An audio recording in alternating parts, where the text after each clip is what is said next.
Monsieur le Président, je mesure combien il est difficile pour un jeune avocat d'Afrique, sans aucune expérience et qui n'a nulle connaissance des affaires géopolitiques, de plaider pour la mère Afrique contre l'une des mafias les plus dangereuses au monde, la France-Afrique. Cependant, quoique trop inférieur à mes adversaires, j'ose espérer que je serai tout de même en mesure de vous exposer clairement les faits, afin que vous n'ignoriez aucune partie de l'objet sur lequel vous êtes appelés à vous prononcer. Je vous prie alors de m'écouter avec bienveillance. Mesdames, Messieurs les jurés, vous n'êtes pas sans savoir que l'Afrique a été réduite à 400 ans d'esclavage, à 250 ans de colonisation. Et aujourd'hui encore, l'Afrique est sous la domination de ces délinquants, ces va-t-en-guerre, criminels en col blanc, ces salauds et mafieux de la pire espèce. Objection! Objection rejetée. Modérez votre langage. Désolé, Monsieur le Président. Le plus grand mal de l'Afrique, je n'ai pas peur de le dire, c'est les multinationales françaises, telles qu'Areva, Bouygues, Bolloré, Total et consorts, qui se cachent souvent derrière les dirigeants français, dont elles financent les campagnes. Et en contrepartie, ces derniers sont tenus de mettre la pression sur certains dirigeants africains, qui, de peur de finir comme un Thomas Sankara, ou un Sylvanus Olympio, ou encore un Mohamed Kadhafi, pour ne citer que cela, se voient contraints de leur accorder le plus gros marché, sans passer par aucun appel d'offres, sans oublier toutes les mallettes d'argent qui sont envoyées en direction de l'Élysée, pendant que les pauvres Africains crèvent de faim dans les quartiers délabrés.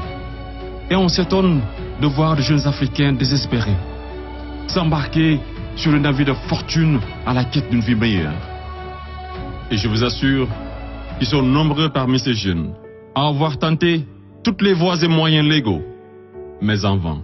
Pendant ce temps, la France et l'Union européenne se font des fortunes derrière leur business le plus lucratif, les demandes de visa Schengen, qui sont pour la plupart rejetées sans aucun motif valable. Monsieur le Président, avant que je n'oublie, permettez-moi de poser une question à la France-Afrique. Parmi tous les leaders africains morts assassinés, pouvez-vous nous citer ne serait-ce qu'un qui fut réputé un grand ami de la France? J'imagine qu'il n'y en a pas eu. Mesdames, Messieurs les jurés, je vous laisse juger. Monsieur le Président, j'accuse la France-Afrique, de crimes contre l'humanité, de crimes d'agression, de crimes économiques et d'avoir été derrière des crimes de génocide.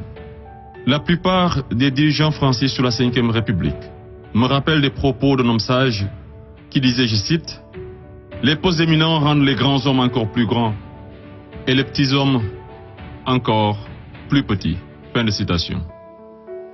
Et le pire d'entre eux, c'est ce nain assassin de Sarko, ce trafiquant d'influence, connu pour sa mégalomanie, l'homme aux scandales multiples, Bettencourt, Tapi, Kadhafi et j'en passe, ce criminel contre l'humanité, toujours en liberté, qui se la coule douce derrière les mélodies de la brune, alors que sa place se trouve à la haie.